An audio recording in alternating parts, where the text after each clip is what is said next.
Olá pessoal, tudo bem? Boa noite.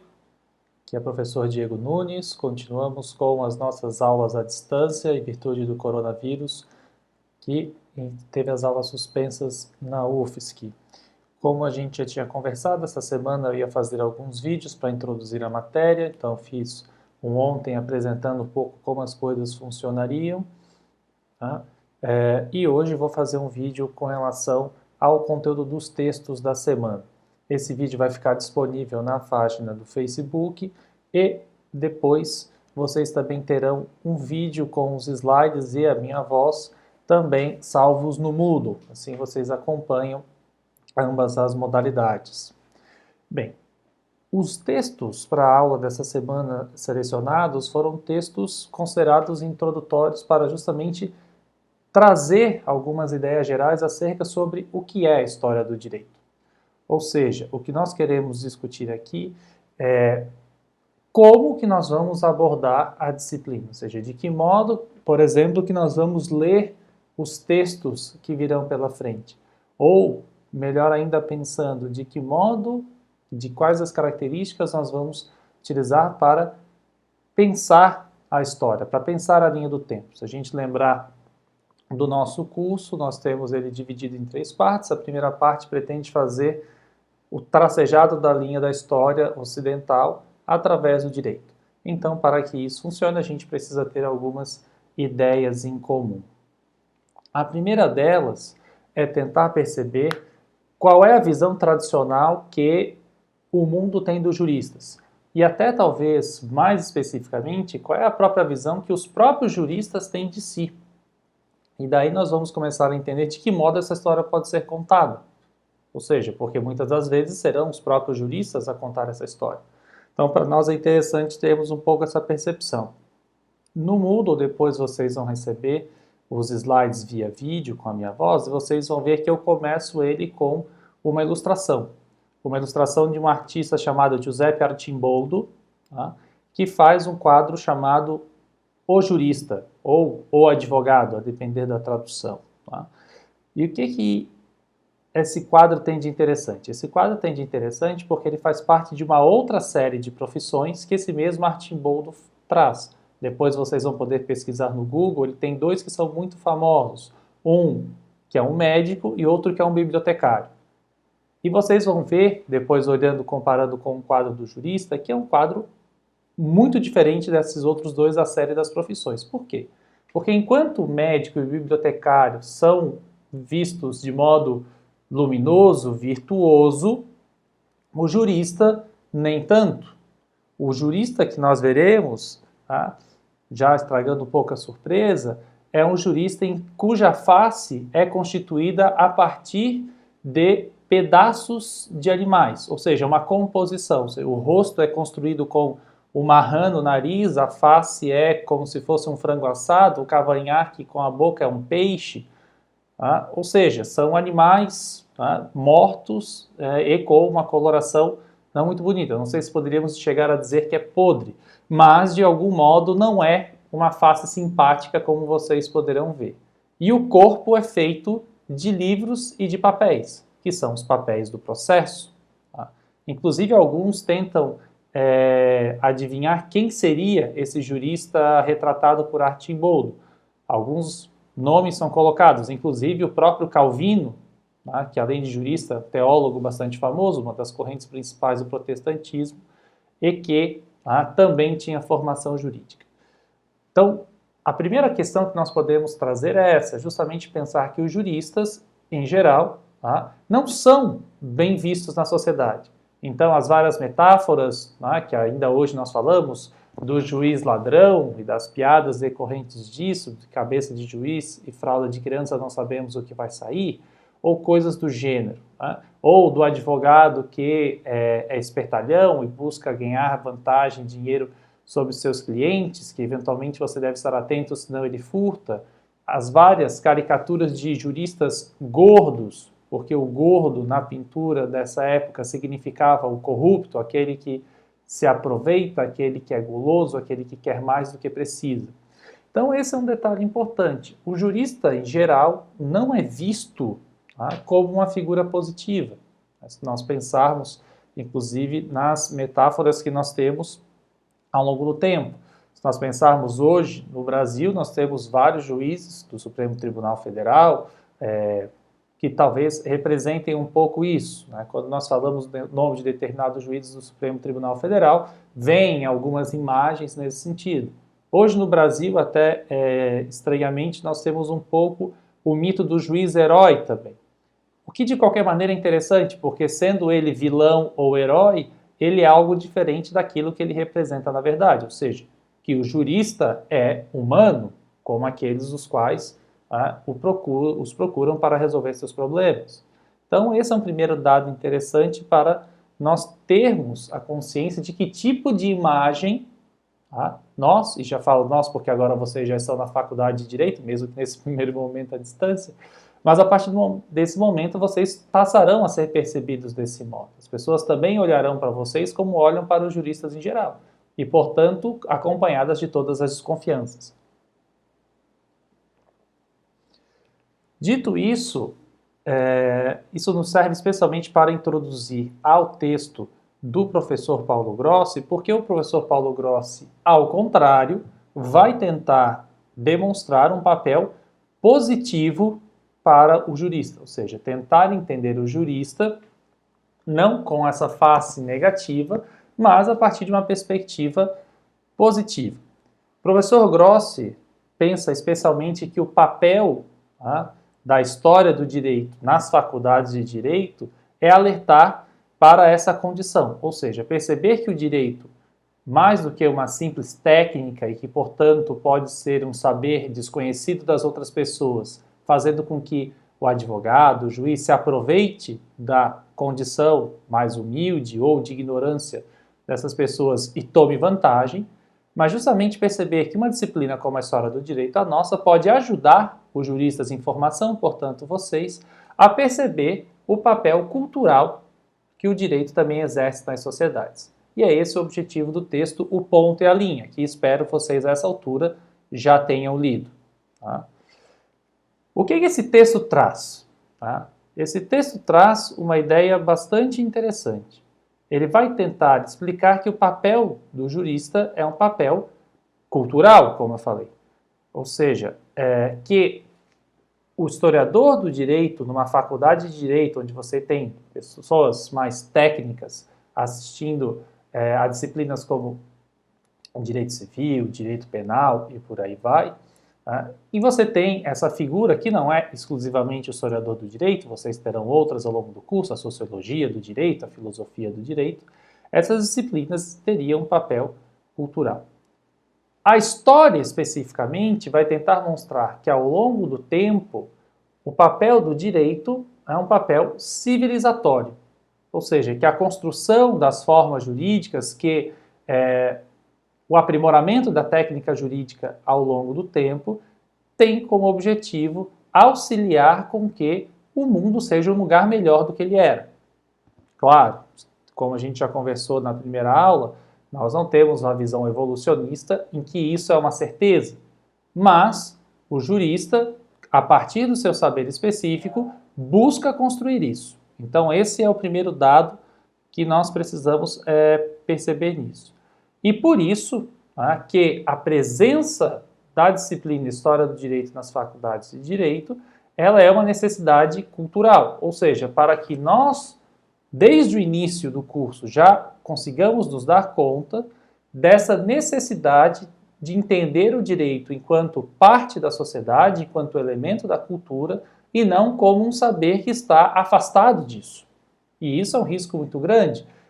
Se nós pensarmos hoje, o direito talvez um pouco menos, mas ainda exerce esse papel. Mas hoje a economia, por exemplo, tem esse papel. Nós assistimos os jornais, não entendemos nada e recorremos aos economistas como se fossem deuses que possuem um conhecimento que para nós é completamente inacessível e dos quais nós não sabemos como entender. Então nós confiamos tudo a eles.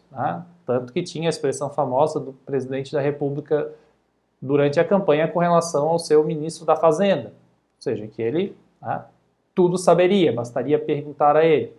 De certo modo, no senso comum, nós fazemos isso também com os médicos. Nós confiamos nossa vida aos médicos e achamos que eles podem resolver todos os nossos problemas de modo mágico. Esse momento da epidemia nos mostra o quanto essa é uma solução limitada. Tá? Estamos aqui, estamos confiando em algumas informações, mas percebemos os limites disso. Então, nesse sentido também que a gente deve olhar o jurista. Alguém que tem um papel importante nessa construção da sociedade. Se nós pensarmos os modos de fazer justiça, tá? Deu um modelo de vingança que muitas vezes as sociedades praticavam de modo privado para um modo que fosse público, mas ao mesmo tempo mais racional. Nós vamos perceber as contradições desses modelos ao longo da história, mas a perspectiva da figura do jurista, tá? É essa figura, é um homem de cultura, é um homem de saber. E por isso a nossa disciplina é importante, porque a nossa disciplina deve ajudar vocês desde o início do curso a perceber que o estudo da técnica jurídica deve estar sempre acompanhado de um diálogo cultural. E isso tem 3 pontos importantes para nós pensarmos. O primeiro deles, tá, é recuperar algo que já começa a acontecer no direito contemporâneo, mas ainda de modo insuficiente, a complexidade que o direito tem. O direito tradicionalmente é um saber complexo, tá? Mas no último século, nós vamos estudar isso da metade para o fim do curso, no século XX, o direito passou a ser visto de modo simplificado, de modo muito específico. Basicamente, uma equiparação entre direito e lei, podemos assim dizer. E hoje, né, quando nós vemos o STF nos jornais, quando nós vemos as cortes internacionais, a Corte Interamericana de Direitos Humanos, o Tribunal Penal Internacional, a Corte Internacional de Justiça, nós vemos que existe um mundo de normas que estão aí disponíveis, ou seja, um caso concreto, muitas das vezes, tem mais de uma norma a qual pode resolver. E como você vai conseguir compreender isso? Através de instrumentos de interpretação. E a história, né, nos ajuda a perceber que isso foi uma constante ao longo de boa parte do mundo jurídico ocidental. Ou seja, em geral, os juristas se deparavam com respostas múltiplas e precisavam encontrar soluções provisórias.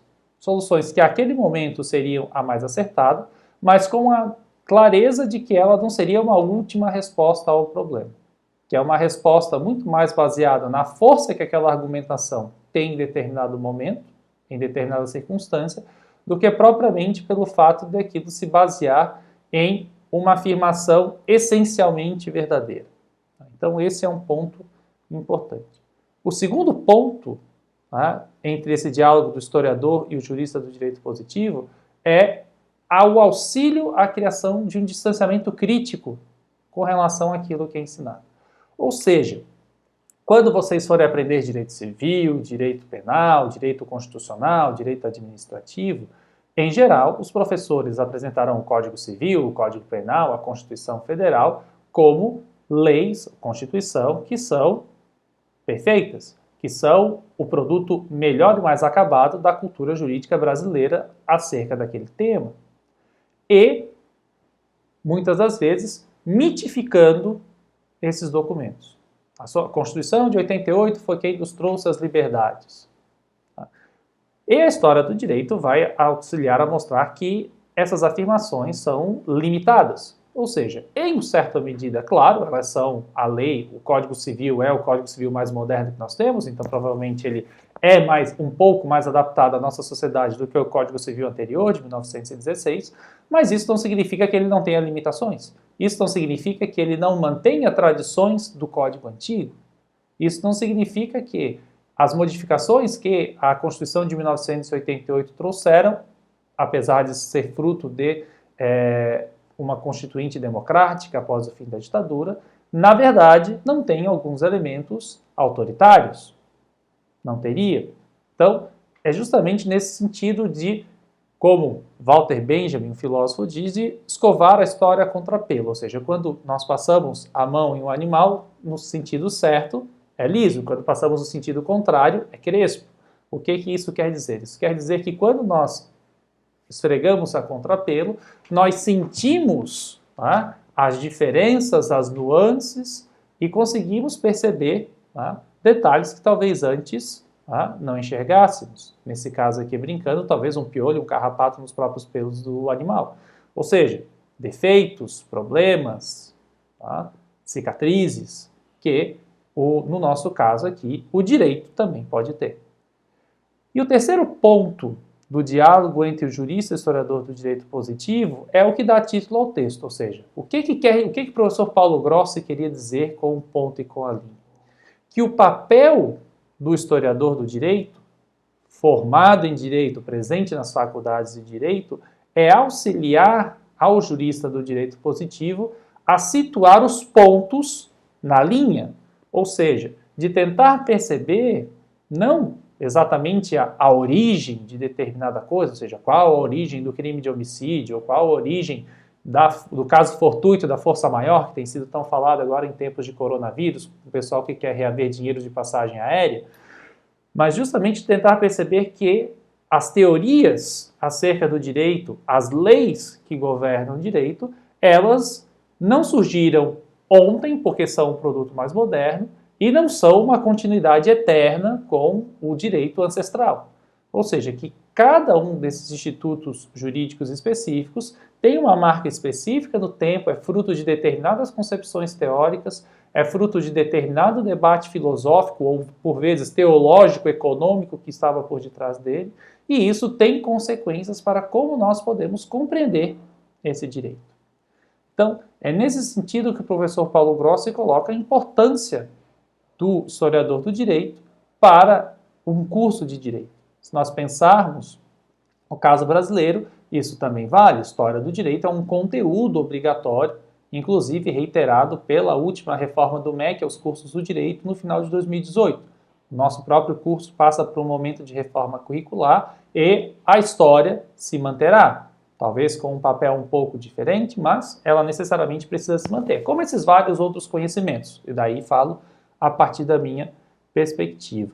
Se vocês tiverem alguma dúvida específica com relação ao texto do professor Grossi, vocês podem mandar aqui pelos recados, eu posso tentar dar uma olhada no final da live e ficar respondendo depois que eu terminar de falar, ou vocês também podem mandar ali pelo Moodle ou para os próprios monitores que também estão disponíveis para atender vocês.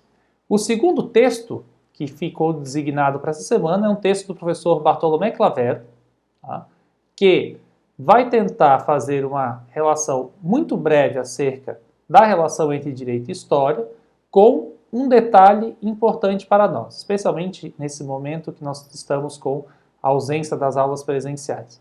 O professor Bartolomé Clavero vai tentar trazer algumas categorias, alguns conceitos básicos para vocês compreenderem o linguajar jurídico. Tá? E, especialmente, tentar entender alguns modos pelos quais nós podemos compreender a palavra direito. Ou seja, quando eu falo direito, o que eu quero dizer? Eu tenho direito a alguma coisa. Que direito é esse? Então, é um pouco isso que o professor Clavero conversa no texto. O professor Clavero começa retomando aquela ideia do Grossi da relação do direito e o tempo histórico, ou seja, de que o direito tem características muito diferentes a depender do tempo histórico ao qual ele está inserido. E muito mais que a própria palavra direito, a concepção de um conceito específico para o direito, muda ao longo do tempo. E em vários momentos ele assume coordenadas diferentes. E isso nós vamos ver ao longo dessa primeira parte do curso. O professor Clavero traz 4 ideias pelas quais nós podemos entender direito. Tá? Primeira delas, tá? Liberdade. Ou seja, quando eu falo eu tenho direito a alguma coisa, eu tenho direito à minha propriedade, a propriedade deste copo. Tá? Então, este copo é meu. Então, eu tenho o direito de utilizá-lo como eu bem quero. É uma liberdade. Eu posso, tá? Sei lá, vender este copo, eu posso manter este copo comigo, eu posso alugar este copo, eu posso quebrar este copo, porque ele é meu. Tá? Ou seja, nesse sentido, o direito é uma liberdade, é uma faculdade. Nós vamos ver isso a partir de semana que vem. Quem nos traz isso para a cultura ocidental são os romanos. Tá? Então a gente vai prestar bastante atenção na aula do direito sobre Roma, porque essa é uma característica importante. Porém, quando eu falo o direito brasileiro, eu tenho uma outra concepção. O direito brasileiro não é apenas um conjunto de faculdades, mas ele é um conjunto de regras que geralmente são comandos. Nessa perspectiva, é que o direito pode ser visto como ordenamento. Tá? Então, o ordenamento é o quê? Um conjunto de regras. Essa é a característica mais clássica, básica que o direito possui. Essa é uma característica que a gente já verifica, inclusive, em normas de direito ancestral, como, por exemplo, os 10 mandamentos ou o Pentateuco dos Hebreus, né, que hoje se encontram no começo da Bíblia cristã. Então, ali você tem um conjunto de regras, tá, desde os 10 mandamentos, que são mais gerais, até regras muito específicas de quando a mulher ou os alimentos ficam impuros, por exemplo. Então, são preceitos, são comandos. Então, o direito também, naturalmente, como você já imagina, pode ser visto deste modo. Um outro modo de entender o direito é o direito enquanto lei. Tá? Lei não, é um pouco mais do que essa ideia de ordenamento, de um conjunto de regras. A ideia de lei é um pouco mais precisa. Tá? Vocês vão estudar isso em teoria do direito. A lei não é apenas uma norma, um comando. Tá? Mas a lei significa que foi colocada no mundo por uma autoridade específica. Uma autoridade que se faz valer, inclusive, pelo fato de colocar essas normas no mundo e fazer com que aquela determinada comunidade política que está ali se submeta a esse conjunto de normas. Então, essa é uma perspectiva específica. E nós vamos ver que ela tem uma característica, tá, ao menos do modo como nós conhecemos, constituída na modernidade. Ou seja, essa concepção do direito enquanto lei, tá, ela é mais recente do que nós imaginamos. Não que nós não tenhamos esse tipo de característica em períodos anteriores, mas provavelmente ela não era característica preponderante, por exemplo. Então nós vamos ter a possibilidade de olhar isso. E uma última visão que o professor Claveiro traz é o direito enquanto ciência.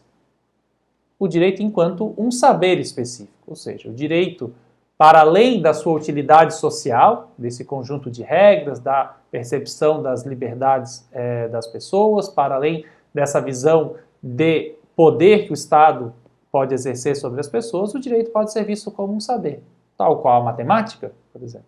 Tá? As leis da matemática se impõem ao mundo, tá? Muitas das vezes por conta de como essa linguagem é construída. Ou as leis da física, por exemplo, se impõem ao mundo porque, a prescindir de eu escolher se esse copo cairá ou não quando eu largá-lo, não largarei, tá?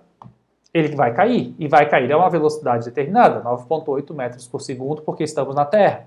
E isso não é uma decisão minha. Isso é um fato que está colocado, é uma lei natural.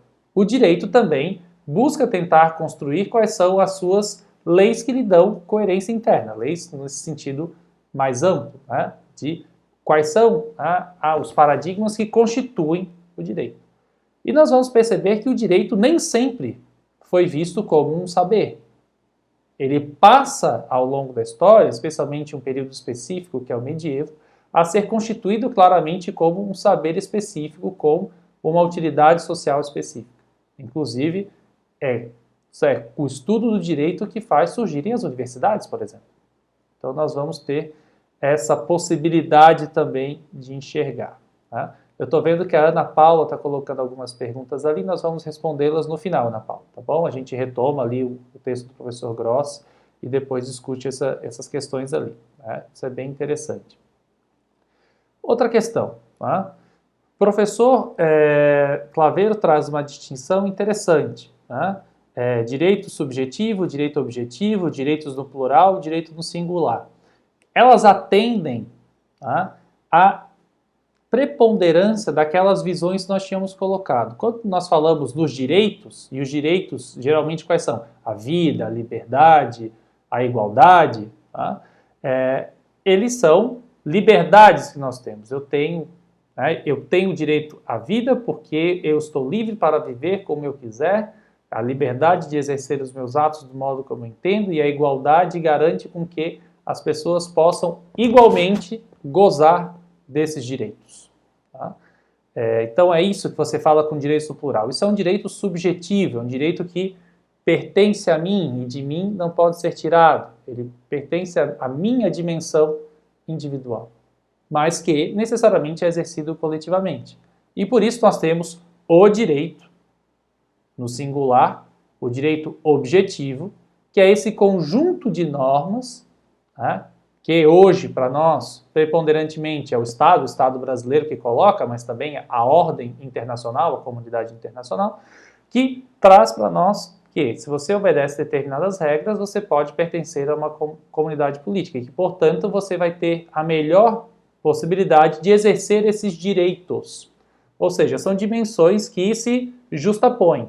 Ou seja, você precisa de do direito para viver um conjunto de direitos. Ou seja, o direito, objetivamente, se coloca como esse conjunto de normas, mas que essas normas são frutos, tá, dessa liberdade individual.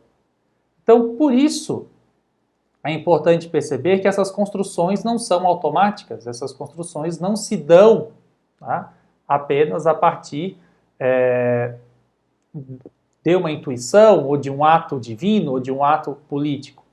Esses atos se constroem historicamente de vários modos. Então, portanto, é nesse sentido que, assim como o professor Paulo Gross, nós enxergamos essa dimensão cultural. Muito bem. Finalizada essa primeira parte, nós partimos para alguns conceitos técnicos que nós vamos utilizar ao longo de todo o curso. Então, são 4 ideias importantes às quais nós vamos precisar ficar muito atentos e que dizem respeito mais propriamente às regras da história do direito. A gente falou que o direito se manifesta também enquanto ciência, enquanto saber. A história do direito como um subproduto do direito, tá? Ela também possui algumas regras próprias, que são não apenas do direito, mas também da história nesse caso. A primeira questão é que nós podemos enxergar o fenômeno jurídico através da história de 2 modos. A partir das instituições ou a partir do pensamento jurídico. O que eu quero dizer com instituições jurídicas? O que eu quero dizer sobre pensamento jurídico? Eu quero dizer que os diversos arranjos políticos e sociais, tá, têm reflexos no mundo do direito. Ou seja, você tem uma série de instituições, sejam elas políticas ou sociais, ou seja, não necessariamente vinculadas ao poder político, que se constituem enquanto locais em que o direito é produzido ou que você pode produzir direito para outros. Por exemplo, né, o Parlamento, o Congresso Nacional, ele produz leis, ainda que seja uma instituição política. Então, portanto, ele é também uma instituição jurídica. Os órgãos de justiça, os tribunais são necessariamente instituições jurídicas, porque eles aplicam direito. Mas, tá, alguns autores vão utilizar exemplos bem interessantes, como, por exemplo, uma fila. Uma fila, em um sentido social, ela pode ser considerada jurídica. Você sabe que furar uma fila é uma infração. Se você entra numa fila que não é a fila destinada para a sua categoria, por exemplo, filas para idosos e por aí, então você estaria em determinado problema. Então, é nesse sentido. As instituições são os locais onde o direito acontece. E esse é o modo de estudar. Inclusive, por conta disso, são vários os profissionais, e não apenas os juristas, que fazem esse tipo de história. Os sociólogos, os cientistas políticos, os historiadores, necessariamente olham isso. Por quê? Porque ela é uma visão externa do direito, ou seja, você pode observar como aquelas pessoas estão vivendo e organizando o direito. Uma outra perspectiva da história do direito é a história do pensamento jurídico. A história do pensamento jurídico é uma história que busca trazer discursos acerca de como o direito se constitui enquanto um saber, enquanto uma teoria. Essa, necessariamente ou muito provavelmente, deve ser feita apenas por juristas. Por quê? Porque são juristas que conhecem os aspectos teóricos, filosóficos mais profundos do direito. Ou alguém que vai precisar de um esforço muito profundo para alcançá-los. Ou seja, aqui você não está estudando apenas o tribunal. Aqui você está estudando, por exemplo, o que hoje se convenciona chamar de jurisprudência, o conjunto dessas decisões. Ou seja, para entender a racionalidade dessas decisões, o saber jurídico é necessário, ou seja, entender qual é a teoria principal do direito que vige naquele período histórico daquele texto, daqueles julgados, ou quais são as opções teóricas, né, que aquele juiz assumiu, se ele é afiliado a alguma corrente de direito e por aí vai. Tá? E especialmente aquilo que os juristas chamam de doutrina. Tá? A doutrina daí é algo especificamente do direito, ou seja, que são os juristas construindo o seu saber, são a doutrina e os doutrinadores. Vocês vão escutar muito essas palavras ao longo do curso. Então, são modos diferentes nós enxergarmos o discurso jurídico. O discurso externo, pelas instituições, e o discurso interno, por meio do pensamento jurídico. E uma outra distinção que é fundamental para nós aqui, tá, é acerca daquilo que são os documentos históricos específicos e os modos pelos quais nós contamos as histórias, no nosso caso, a história do direito. E aqui nós temos duas distinções importantes, que são as fontes e a historiografia. As fontes são aquilo que nós poderíamos chamar, grosso modo, de a história viva, ou os resquícios da história. Tá? São os registros da época que vão nos ajudar a contar determinada história. Aquilo que nós podemos chamar, grosso modo, de documento. Tá? Documento num sentido muito amplo, tá? Porque, por vezes, mesmo relatos, tá, orais que são anotados por historiadores do direito, podem servir para constituir a história. Tá? Se nós pensarmos nos documentos escritos mais tradicionais, então, os livros dos juristas, por exemplo, nos ajudam, são os registros de época da história do pensamento jurídico. E os processos nos arquivos são o conteúdo básico das instituições jurídicas ou os documentos parlamentares, do mesmo modo. Tá? Ou seja, é o objeto primário para a construção da história do direito. E por isso, tá, portanto, da construção da historiografia, porque como a própria palavra diz, historiografia quer dizer a escrita da história. Então, a historiografia é aquilo que os historiadores do direito fazem com relação a esses documentos. Eles estudam, analisam, né, cientificamente e escrevem textos para isso. Tá? Ou seja, são pessoas contando como era o direito ou determinado aspecto do direito de uma época. Tá? E daí você pode ter uma história do direito especificamente, mas como nós vimos, uma história externa ao direito. Uma história da justiça, uma história da política, uma história social, uma história cultural em que o direito tenha um papel relevante. E ela também nos auxilia na construção, inclusive, dos novos textos históricos jurídicos, porque quando os historiadores do direito de hoje vão olhar as suas fontes, as fontes que eles acham nos arquivos, nas bibliotecas ou em quaisquer outros lugares em que elas se encontrem, eles também vão ver aquilo que os outros historiadores do direito já escreveram. Então, essa é uma distinção muito importante. Por quê? Porque ao longo de toda a disciplina nós vamos trabalhar com textos que, de um lado, são pessoas contando a história de determinado direito e que, portanto, é a historiografia, e documentos, textos de época que nos vão aproximar, tá, desses momentos históricos, que são as fontes. Tá? Nós vamos trabalhar especialmente com as fontes a partir da segunda e terceira etapas da disciplina, que espero que essa altura já sejam feitas presencialmente, com os seminários e com as simulações. Mas nesse primeiro momento da disciplina, por exemplo, os textos que vocês leram hoje, do professor Paulo Grossi e do professor Claveiro, são textos de historiografia, porque são textos que contam, tá, algum aspecto da história do direito. Então, para eu encerrar aqui a gravação que vai ficar para vocês no Moodle com os slides e depois ficar aqui apenas respondendo as perguntas de vocês, então eu queria apresentar aquela atividade que está escrita no Moodle, chamada Identificando Textos Históricos Jurídicos. É uma atividade que, se nós estivéssemos na UFSC, nós faríamos na biblioteca. É uma aula que geralmente eu vou até a biblioteca com a turma e nós fazemos lá, mas que, dada a condição, então vai ser feita desse modo. Por isso que não estava colocada diretamente no plano de ensino. Tá? Então, nesse caso, ao invés de consultar a biblioteca, vocês vão consultar os materiais disponíveis na internet. Tem bastante coisa boa, vocês podem olhar, tá, com bastante atenção. O próprio Moodle da disciplina já ajuda bastante a nós percebermos isso. O que eu quero? O que eu quero é que vocês criem familiaridade com essas categorias e busquem, para fora daquilo que tem na disciplina, exemplos, tá?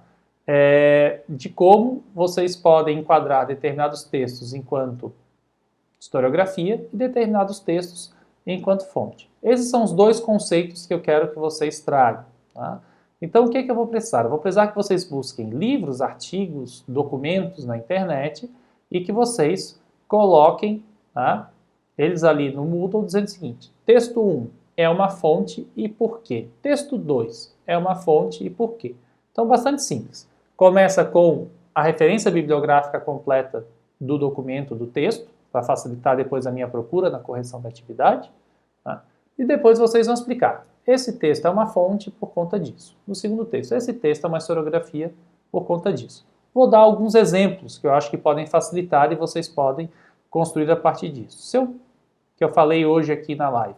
Se eu pegar o Código Civil de 1916, que não é mais o Código Civil vigente, foi o Código Civil que vigeu no Brasil durante boa parte do século XX. Ele é uma fonte ou uma historiografia? Uma fonte, por evidente, porque ele é um documento de uma época passada que faz com que, se um historiador do direito quiser contar a história do direito civil no Brasil durante o século XX, necessariamente ele terá de consultar. Então aqui a gente tem um exemplo de fonte. Por outro lado, tá, se eu pegar, por exemplo, um livro chamado História da Propriedade, também do professor Paulo Grossa, onde ele vai explicar como que o conceito de propriedade privada surge ao longo dos últimos séculos, ele é um exemplo de historiografia, porque ele conta, tá, uma parte do direito civil, que é o direito de propriedade, e a sua construção ao longo do tempo. Tá? Então, essa é uma distinção muito clara. Agora, cuidado se vocês pegarem alguns textos de época. Então, por exemplo, eu pego, fácil de encontrar na internet, as ordenações filipinas, que vigeram no Brasil colônia, ou o Digesto, que é um conjunto de textos dos juristas romanos. Ele é uma fonte ou uma historiografia? Porque ele conta acerca do direito e conta coisas do direito daquela época. Ele é uma fonte, porque ele é um documento. E isso vale mesmo para livros jurídicos antigos, como, por exemplo, o livro O Direito da Guerra, de Hugo Grossos, que é um jurista que nós vamos falar ao longo do curso. Mesmo que vocês encontrem edições recentíssimas dele, ele é um texto do começo do século XVII e que fala acerca do direito internacional do século XVII. Porque, inclusive, ele fala que a guerra é justa e hoje a guerra é injusta. Tá? Então, basta um exemplo para cada categoria. Então, uma fonte, uma historiografia explicando por que esse texto é uma historiografia e por que esse texto é uma fonte. Simples assim. Vocês vão ter até sexta-feira, junto com o prazo dos memoriais, para entregar essas questões. Tá bom, pessoal? Então, eu encerro o vídeo do Moodle e vou ficar com vocês aqui um instantinho na live. Vou pedir só um minuto para encerrar o vídeo aqui, tá bom?